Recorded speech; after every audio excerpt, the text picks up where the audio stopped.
Chapter 1. Audrey. For hours now, I have been staring at a pair of feet, a very large pair of male feet.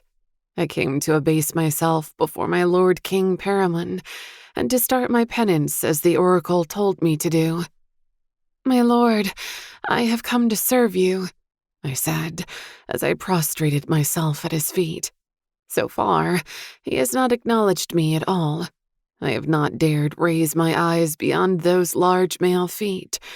On the positive side, they are remarkably attractive feet, if one were to judge such things.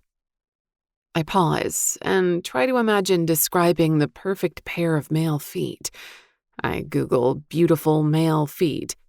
Before I know it, I've gone down a rabbit hole of foot fetish sites.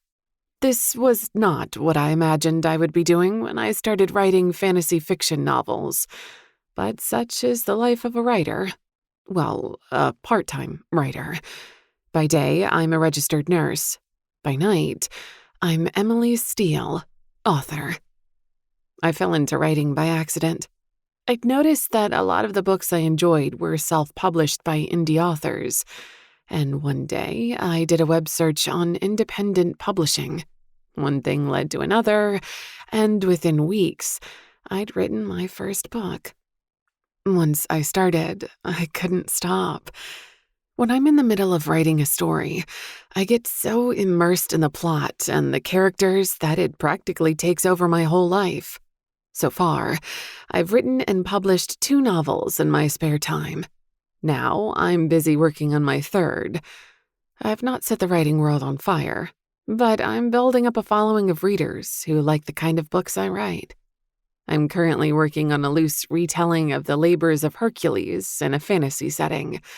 Loose being the operative word, as my Hercules is actually a she. Dilla, the main character, is not particularly heroic either.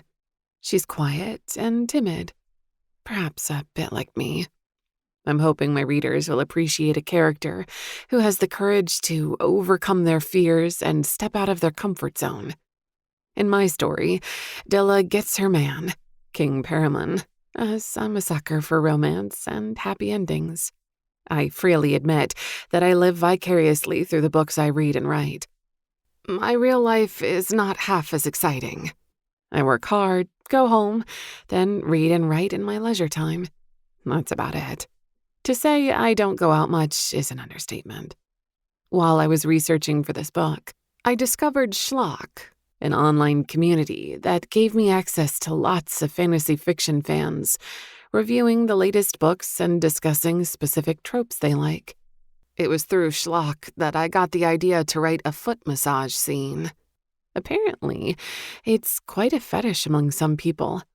Speaking of which, I better continue writing about Dilla's first encounter with King Paramon and his beautiful big feet. I type. Short, manicured nails, straight toes, golden skin with a light dusting of dark hair at the ankles. The feet lay still in a relaxed pose, crossed at the ankles. As I watch, I notice his right foot begin to wriggle. Then the foot is raised slightly and pointed at me. I stare in fascinated confusion until I hear a booming voice. "Well, what are you waiting for? Rub my feet." I lose myself happily in my writing, while Dilla gives King Paramon a foot massage.